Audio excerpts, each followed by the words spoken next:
Hello friend, good evening. This is my third lecture and कल हमने second lecture पढ़ा था। हमने कल क्या क्या पढ़ा था पहले वो बता देते हैं, फिर आज क्या क्या पढ़ने वाले हैं उस पर डिस्कस करेंगे अपन, ठीक है। तो देखिए कल हमने क्या क्या पढ़ा था। Quasi static and non quasi static process पढ़ा था, गिब्स फेज रूल पढ़ा था, properties and example of your substances पढ़ा था, जीरोथ लॉ ऑफ थर्मोडायनेमिक्स पढ़ा था, ठीक है। और थर्मोमीटर एंड इट्स प्रॉपर्टी पढ़ा था, ठीक है। आज हम लोग क्या क्या पढ़ने वाले हैं, that is temperature scale, triple point of water, energy and exergy interaction पढ़ेंगे अपन, फिक्स मास एनालिसिस पढ़ेंगे, ठीक है। एरिया अंडर पीवी कर्व पढ़ेंगे and area under PV curve के बाद जो डिफरेंट प्रोसेस एंड वर्क का डिफिनीसन है वो हम सब देखेंगे, ठीक है। तो चलिए अपन स्टार्ट करते हैं। देखिए अपन चालू करते हैं कहाँ से, टेम्परेचर स्केल से, ठीक है। टेम्परेचर स्केल में हम ये देखते हैं कि जो नीचे वाली लाइन है ये डिग्री सेंटीग्रेड की लाइन है, जिसमें आइस पॉइंट हम 0 डिग्री सेंटीग्रेड को बोलते हैं एंड स्टीम पॉइंट किसको बोलते हैं, 100 डिग्री सेंटीग्रेड को बोलते हैं, ठीक है। ऊपर वाली जो हमारी लाइन है वो डिग्री फ़ारेनहाइट की लाइन होती है, ठीक है ना। डिग्री फ़ारेनहाइट में 32 डिग्री फ़ारेनहाइट को अपन आइस पॉइंट बोलते हैं एंड 12 डिग्री फ़ारेनहाइट को अपन 212 डिग्री फ़ारेनहाइट को अपन स्टीम पॉइंट बोलते हैं, ठीक है। देखिए अभी क्या होता है कि एक क्वेश्चन राइज होता है, इसमें क्वेश्चन ऐसा है कि इफ़ 100 डिग्री सेंटीग्रेड का डिफरेंस कितना होता है 180 डिग्री सेंटीग्रेड फ़ारेनहाइट में होता है, तो 10 डिग्री सेंटीग्रेड का डिफरेंस फ़ारेनहाइट में कितना होगा। तो ऑब्वियस सी बात है 10 डिग्री सेंटीग्रेड का डिफरेंस 18 डिग्री फ़ारेनहाइट होगा, ठीक है ना। 10 डिग्री सेंटीग्रेड का डिफरेंस 18 डिग्री फ़ारेनहाइट होगा। देखिए तो फार्मूला कैसे बनता है इसमें, यदि T I equals to ice temperature होता है और T S equals to steam temperature पर मान लेते हैं, तो फार्मूला कैसे बनता है, T minus T I upon T S minus T आई, ठीक है, डिग्री पी। देखिए इन आर्बिट्री स्केल होता है और डिग्री पी सेंटीग्रेड में होता है, ठीक है। अच्छा इसमें क्वेश्चन कैसे पूछता है, क्वेश्चन पूछता है कि से मान लीजिए what temperature on arbitrary scale would correspond to 16 degree on the centigrade scale, ठीक है। चलो भी एक क्वेश्चन करके देख ही लेते हैं अपन, ठीक है, इसी फार्मूले पे बेस्ड। देखिए किसी स्केल का बॉइलिंग पॉइंट यदि बॉइलिंग पॉइंट और फ्रीजिंग पॉइंट आपको पता है तो क्वेश्चन क्या बोलता है कि जो डिग्री इसमें बॉइलिंग पॉइंट जैसा कि देख रहे हैं आप, बॉइलिंग पॉइंट और फ्रीजिंग पॉइंट डिग्री एन में दिया हुआ है, तो क्या बोल रहा है क्वेश्चन, जो डिग्री एन वाली स्केल है इसका कौन सा टेम्परेचर 60 डिग्री के करस्पॉन्डिंग आपको ऑब्टेन होगा, ठीक है। तो ये फार्मूला क्या हो जाएगा इसका, T minus T I upon T S minus T I degree N scale equals to T minus T I upon T S minus T I degree centigrade scale, ठीक, बात समझ में आई। अभी क्या करेंगे अपन, फ्रीजिंग पॉइंट दिया हुआ है 400 डिग्री एन और बॉइलिंग पॉइंट दिया हुआ है 100 degree N, sorry 100 degree N, ठीक है ना। आफ्टर सॉल्विंग हम देखेंगे कि टी एन का वैल्यू 220 डिग्री एन मिल रहा है, ठीक है। अब अपन डिस्कस करेंगे ट्रिपल पॉइंट ऑफ वाटर की। ट्रिपल पॉइंट ऑफ वाटर की जो देखिए ट्रिपल पॉइंट ऑफ वाटर की जो वैल्यू होती है, ठीक है, स्टैंडर्ड वैल्यू कितनी होती है 273.16 केल्विन होती है। अब यदि हम 1 केल्विन के डिफाइन करें तो क्या होगा, 1 केल्विन इक्वल टू क्या जाएगा 1/273.16 of the triple point of water. Triple point of water की वैल्यू आपको याद करके रखनी पड़ेगी। Now we discuss the graph, ठीक है ना। हम ग्राफ को डिस्कस करेंगे अभी। ये देखिए ये क्या हो गई हमारी स्टीम पॉइंट की लाइन हो गई और ये वाली लाइन क्या हो जाएगी, आइस पॉइंट की लाइन हो जाएगी, ठीक है। इसमें 3 पॉइंट आपको दिख रहे हैं ABC, है ना, जो कन्वर्जिंग होके लास्ट में 0 केल्विन पे मिल जाते हैं, ठीक है। 0 केल्विन की वैल्यू यहाँ पे कितनी दी हुई है, -273.160 डिग्री सेंटीग्रेड और ट्रिपल पॉइंट ऑफ वाटर की वैल्यू कितनी दी हुई है 273.16 केल्विन, अथवा क्या होता है 0.01 डिग्री सेंटीग्रेड। केल्विन की बात करेंगे 273.16 केल्विन होगा और डिग्री सेंटीग्रेड की बात करेंगे तो 0.01 डिग्री सेंटीग्रेड होगा, ठीक है। डेफिनेशन आपको बता ही चुके हैं हम ट्रिपल पॉइंट ऑफ वाटर की, क्या हो जाएगा 1 kelvin equals to 1/273.16 kelvin of 16 of the triple point of water. क्या 1 kelvin equals to 1/273.16 of triple point of water. This is definition of triple point of water.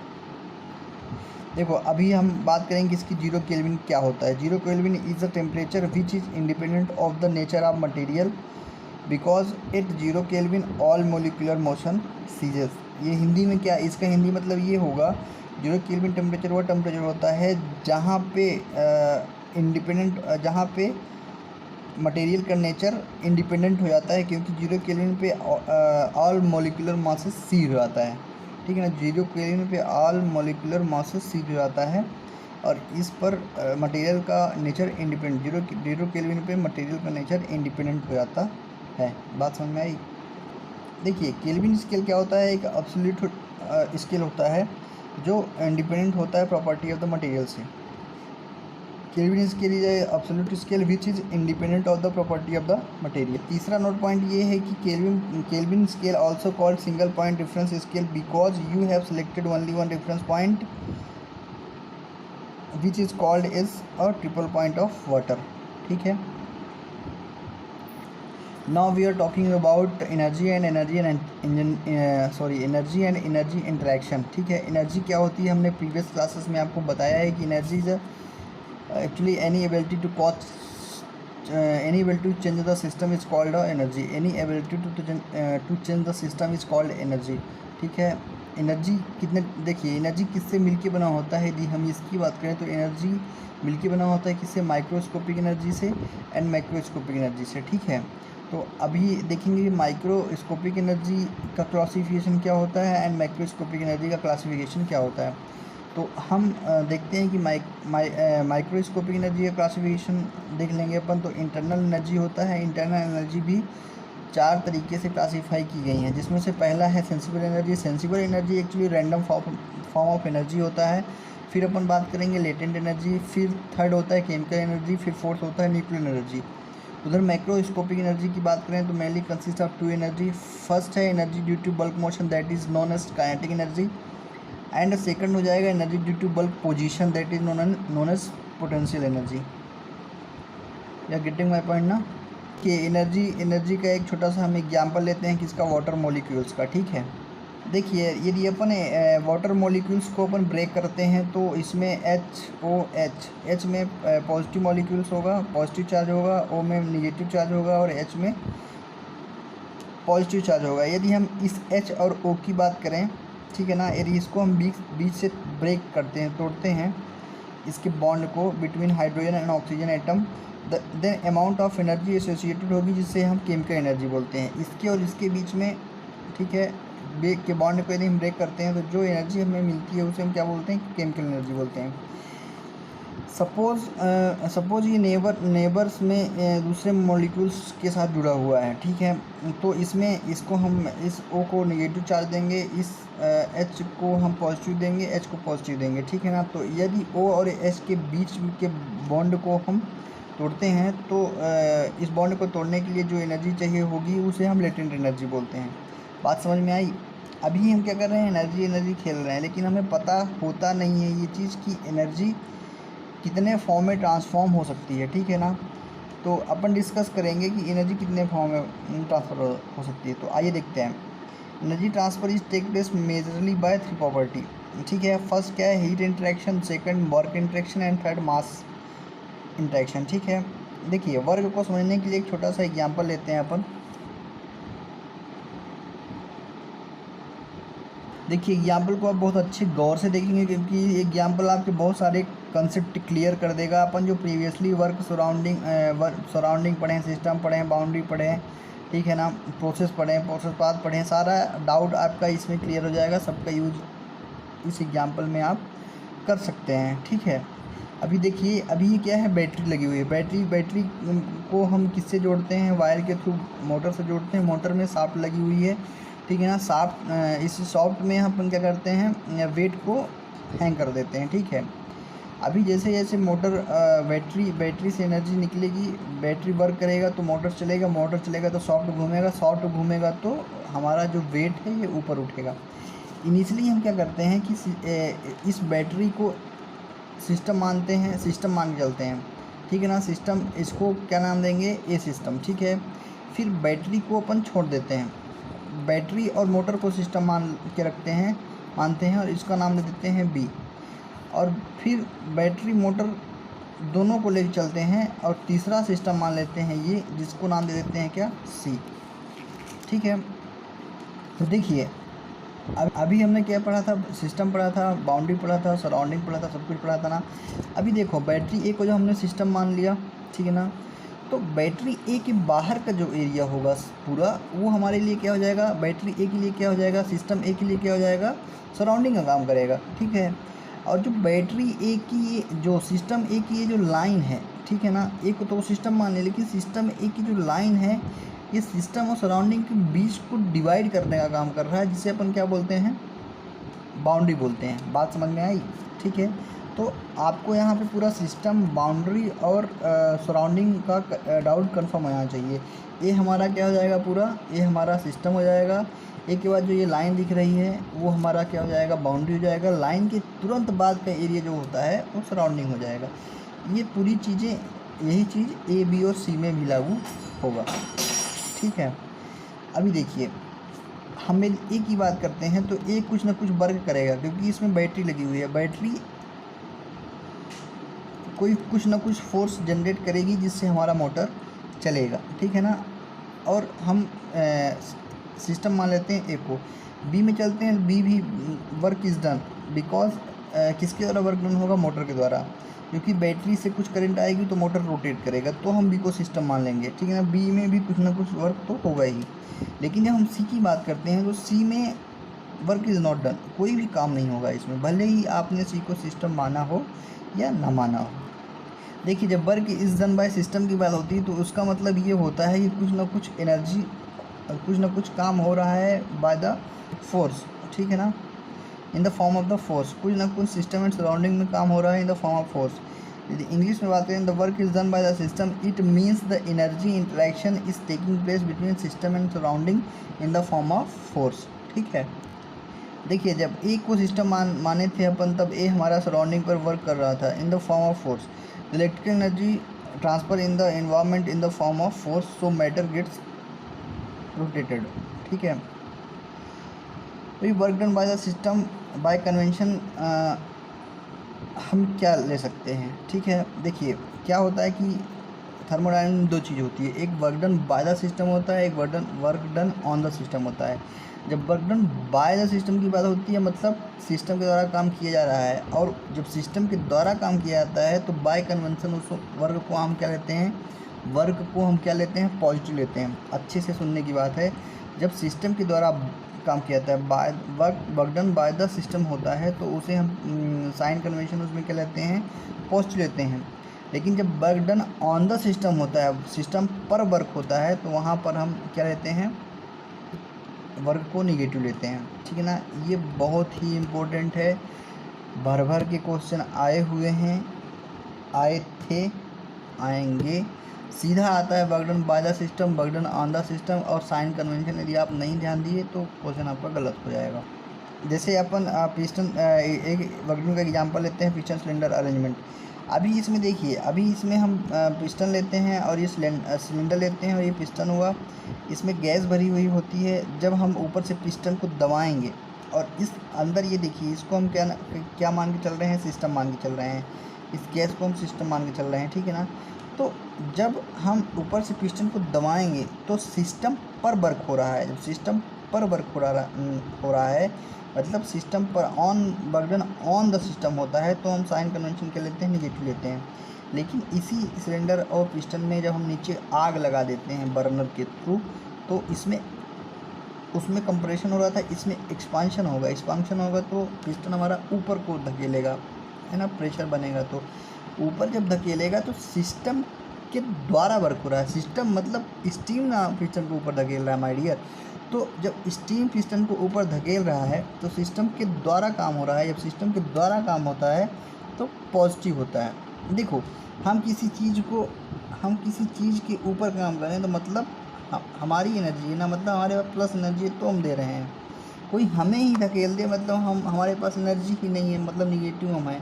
बात समझने वाली ये है कि यदि सिस्टम के द्वारा काम हो रहा है तो पॉजिटिव होगा, सिस्टम पर काम हो रहा है तो वो निगेटिव हो जाएगा। अब हमको सिस्टम मान लो हमारे द्वारा काम होता है तो कहीं ना कहीं हम शक्तिशाली हैं, पहलवान हैं, पॉजिटिव एनर्जी लगा रहे हैं। लेकिन हमारे ऊपर ही काम हो रहा है, कोई हमें ही धकेल दे रहा है, मतलब हम निगेटिव हैं, नगण्य हैं, हमारी इतनी स्ट्रेंथ नहीं है, इसलिए कोई हमें धकेल दे रहा है तो हम निगेटिव हो जाएंगे। बात समझ में आई? सिस्टम के द्वारा काम होता है तो पॉजिटिव वर्क काम करते हैं अपन, सिस्टम पर काम होता है तो निगेटिव वर्क लेते हैं। बात समझ में आई? एक नोट पॉइंट है कि work interaction does not depends upon resistance being offered. ठीक है, पहली बात तो इंटरेक्शन का मतलब क्या होता है? इंटरेक्शन का मतलब होता है either work on the system और work by the system, either work on the system और वर्क बाय द सिस्टम। ठीक है ना। दूसरी चीज़ क्या होता है? Depends upon resistance being offer. क्या बोल रहे हैं? Work interaction does not depends upon resistance being offered. ठीक है, यदि किसी सिस्टम में रेजिस्टेंस मतलब ये जो सर्किट वगैरह ऑफर कर दिया जाता है तो उसके ऊपर वर्क डन कोई इफेक्ट, वर्क डन पर उसका कोई इफेक्ट नहीं पड़ता है कभी। ये बोल रहे हैं कि work interaction does not depend, work का जो इंटरेक्शन होता है वह डिपेंड नहीं करता है किस पर? आपका जो आप रेजिस्टेंस वगैरह है, सर्किट वगैरह आप ऑफ़र कर रहे हो उसका कोई इफेक्ट नहीं पड़ता है। देखिए दूसरी चीज़ अपन क्या देखेंगे? मास की एनालिसिस करेंगे। सबसे पहले हम किसकी? फिक्स्ड मास की एनालिसिस करते हैं। तो हेडिंग क्या हो जाएगी? Fixed mass analysis. इसमें देखना ये है कि वर्क डन क्या होगा और इसका रिजल्ट क्या होगा। ठीक है, तो जैसा कि हम देख रहे हैं कि W इक्वल्स टू क्या हो जाएगा? फोर्स इंटू डिस्प्लेसमेंट होता है, फोर्स इंटू डिस्प्लेसमेंट होता है। हमने बचपन में पढ़ा था, मतलब 11th-12th। ठीक है ना। उसमें प्रेशर इक्वल्स टू क्या हो जाएगा? फोर्स अपॉन एरिया हो जाएगा। तो फोर्स इक्वल्स टू क्या हो जाएगा? Force pressure into area. Force की वैल्यू कहाँ पर रखेंगे? W पे। ठीक है, W equals to pressure into area into displacement. Area into displacement equals to क्या होता है? वॉल्यूम होता है। W equals to pressure into volume.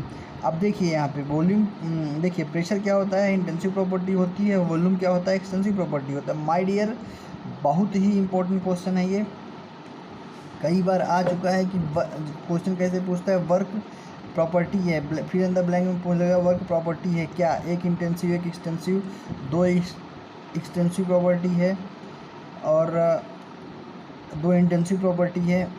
देखिए दूसरी चीज़ क्या होता है कि वर्क को अपन इस तरह से भी डिफाइन कर सकते हैं कि intensive property into extensive property equals to work.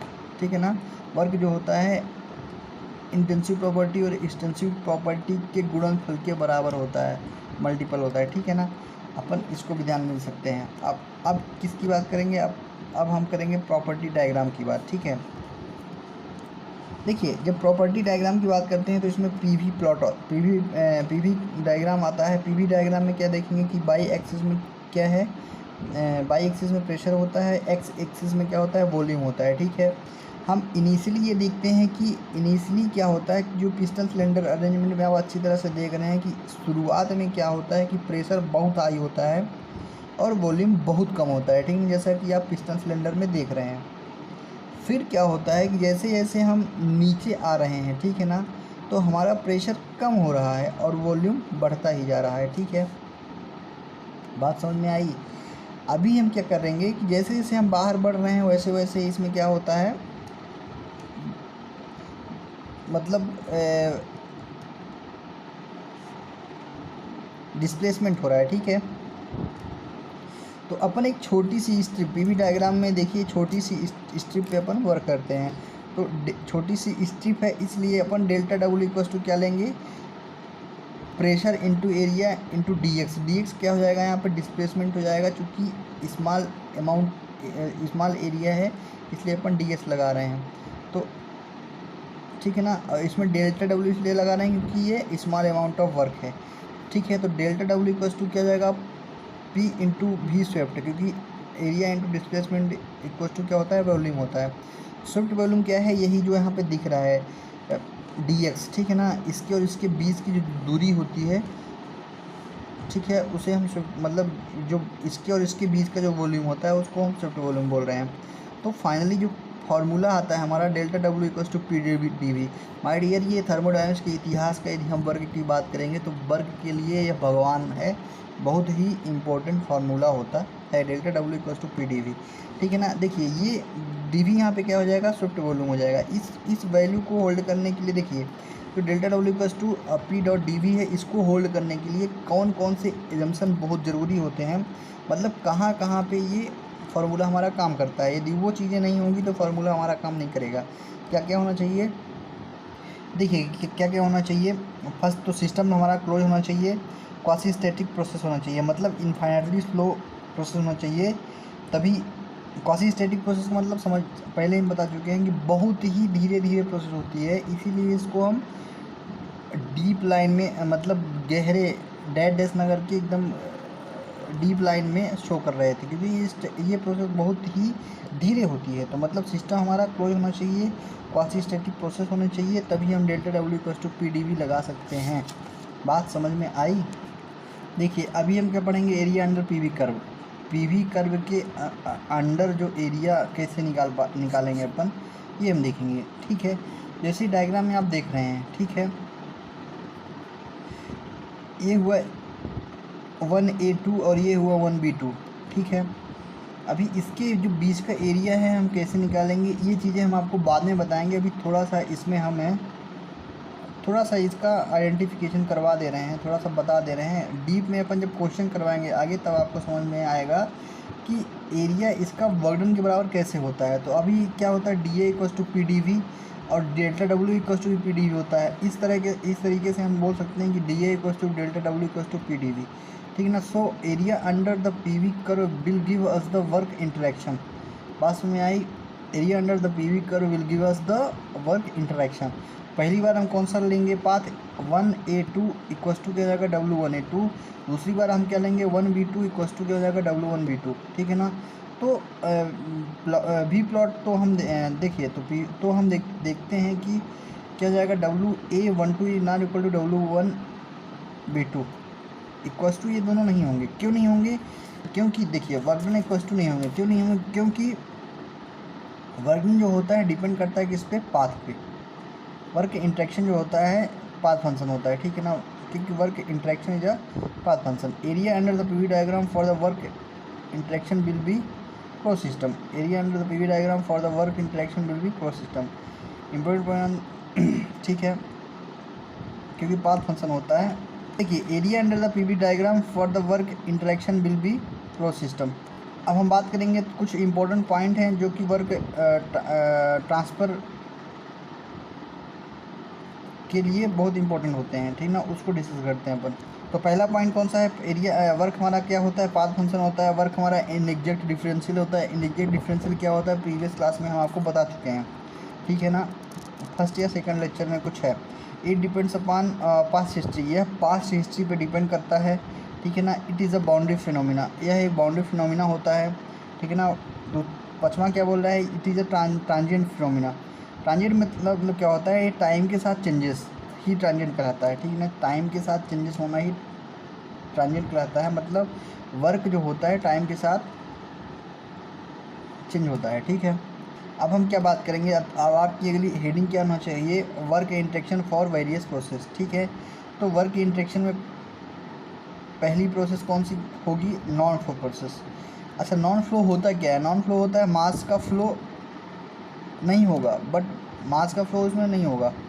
Non flow process में मास का फ्लो नहीं होगा, बट बाउंड्री एक्सपेंड और कॉन्ट्रास्ट कर सकती है। अच्छा, एक्सपेंड और कॉन्ट्रास्ट का मतलब क्या होगी, इंट्रैक्शन और क्या बोल रहा है, एक्सपेंशन और कॉन्ट्रैक्शन का मतलब क्या होता है कि mass flow is not take place but displacement of the boundary is there. देखिए मास फ्लो टेक प्लेस नहीं होगा, पर जो डिस्प्लेसमेंट ऑफ द बाउंड्री है यहाँ पे आराम से हो जाएगा, बाउंड्री का डिस्प्लेसमेंट होगा।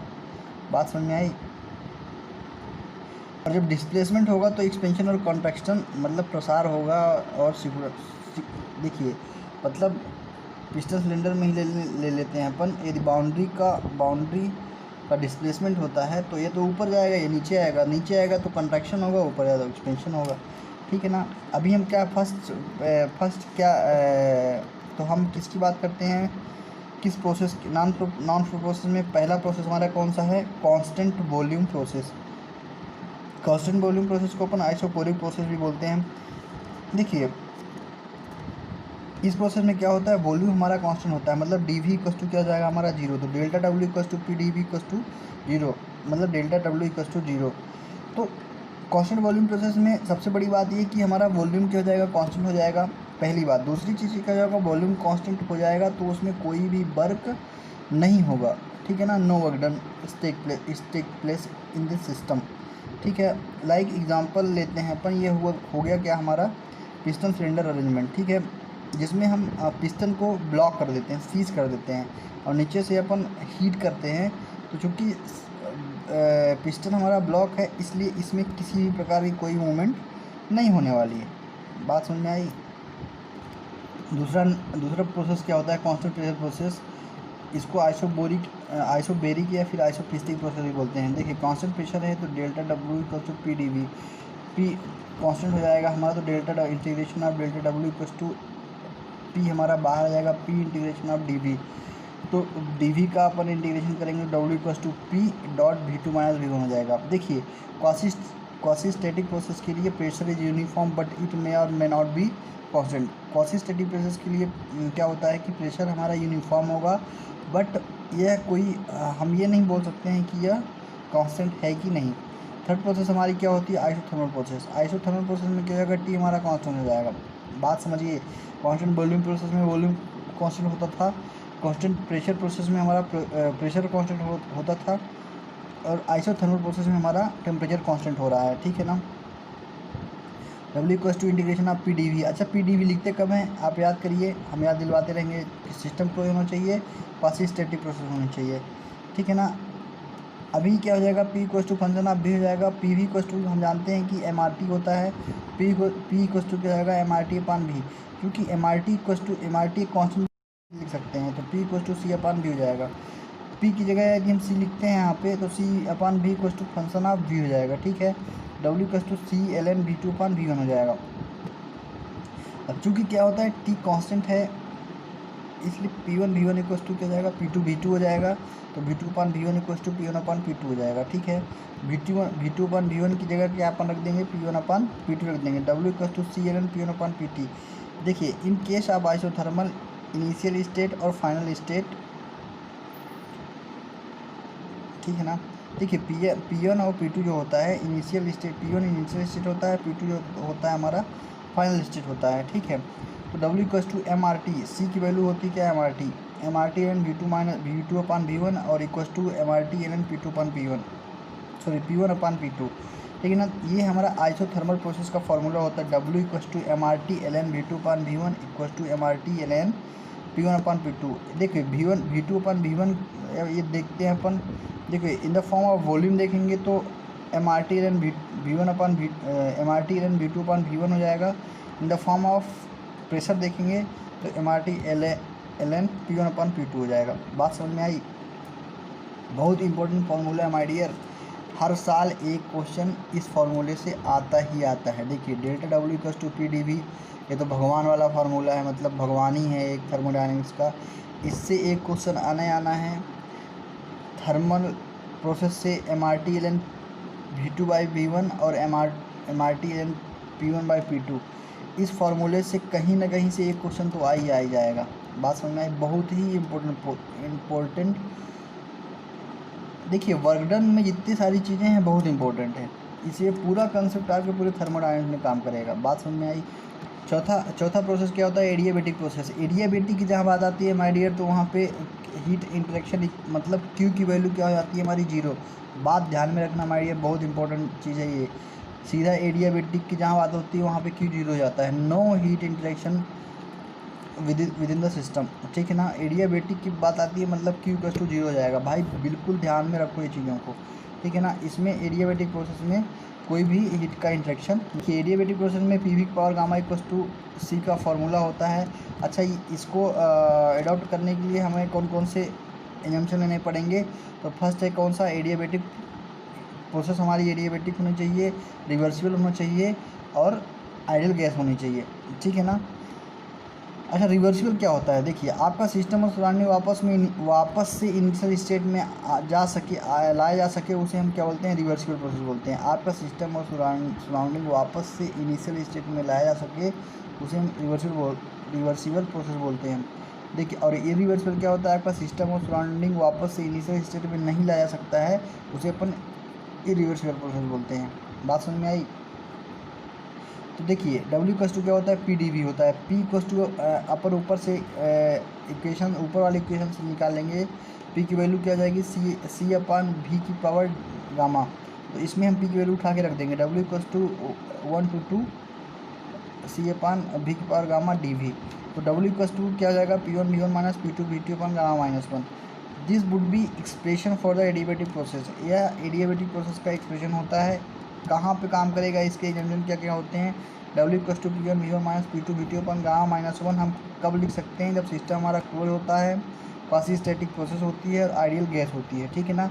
लास्ट और पाँचवा प्रोसेस कौन सा होता है? Polytropic process. उसमें PV की power gamma equals to C होता था, इसमें PV की power N equals to C हो जाएगा, ठीक है ना। जबकि n is not equal to gamma, n gamma के बराबर नहीं होता है, लेकिन n की वैल्यू 1 से बड़ी होगी and it will lie between gamma, मतलब 1 is less than n is less than gamma. इसको निकालेंगे अपन इसका फार्मूला क्या हो जाएगा? W equals to P1 V1 minus P2 V2 upon n minus 1। W equals to P1 V1 minus P2 V2 upon n minus 1। n क्या होता है? पॉलीट्रोपिक इंडेक्स होता है। बात समझ में आई? ठीक है ना। अभी नोट पॉइंट देख लेते हैं, 3-4 हैं। पहला नोट पॉइंट क्या है?